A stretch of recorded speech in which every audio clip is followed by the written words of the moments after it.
Gir Somnath વેરાવળના advocate Rameshbhai પંપાણીયાએ બિનખેતીની જમીનમાં ચાલતી school અને કોલેજ બાબતે રજૂઆત કરેલ. ગીર સોમનાથના વેરાવળ નજીક ચાલતી બિનખેતીની જમીન પર ચાલતી શાળા બાબતે વેરાવળના એડવોકેટ રમેશભાઈ પંપાણીએ પ્રતિક્રિયા વ્યક્ત કરેલ અને સરકારશ્રીને રજૂઆત કરેલ. બ્યુરો રિપોર્ટ સોની યોગેશ પ્રભુદાસ સતીગોર વેરાવળ. હું રમેશ પંપાણીયા એડવોકેટ વેરાવળ ગીર સોમનાથ જિલ્લો ગુજરાત હાઈકોર્ટ. શું તમારી ફરિયાદ તો એવી છે કે આ ગરીબ અને વિદ્યાર્થીઓને જે છેતરપિંડી કરે છે એ અંગેની ફરિયાદ મેં ઉકાભાઈ બીએડ કોલેજની સામે યુનિવર્સિટીના કુલપતિ જય ત્રિવેદી, ચેતન ત્રિવેદી અને સુખડિયા સામે ધોરણસરની કાર્યવાહી માટે ફરિયાદ કરેલી. ફરિયાદ એટલા માટે કરેલી છે કે આ બીએડ કોલેજ સીમાર ગામના સર્વે નંબર 232ની ખેતીની જમીનમાં ખોટા અને બનાવટી દસ્તાવેજો આપી અને ઊભી કરેલી છે. અને આ કોલેજ વિહણવેલ ચોરવાડ ખાતે વિહણવેલ સૌરભ સંકુલ ખાતે ચલાવે છે.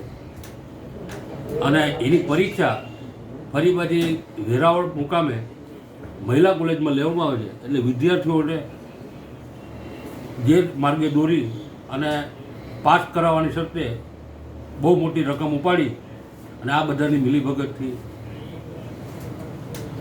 હાલે છે.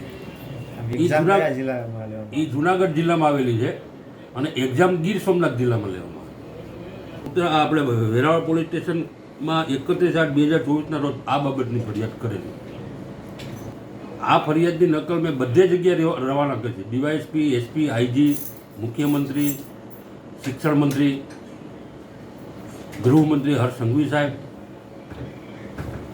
શિક્ષણના અગ્ર સચિવ સુનેના તોમર મેડમને પણ આ અંગેની બધી માહિતી આપેલી છે. નિવેદન લેવામાં આવેલ નથી.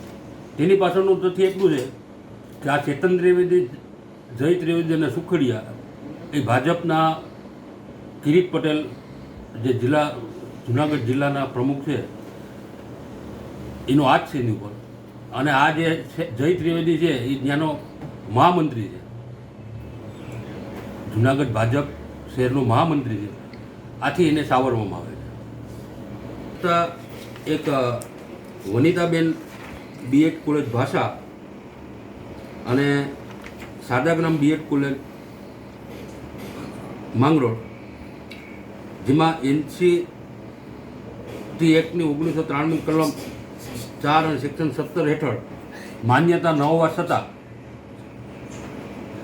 માન્યતા રદ કરવામાં આવેલી અને એની જે કંઈ ડિગ્રી છે એ બોગસ ઠેરવવામાં આવી.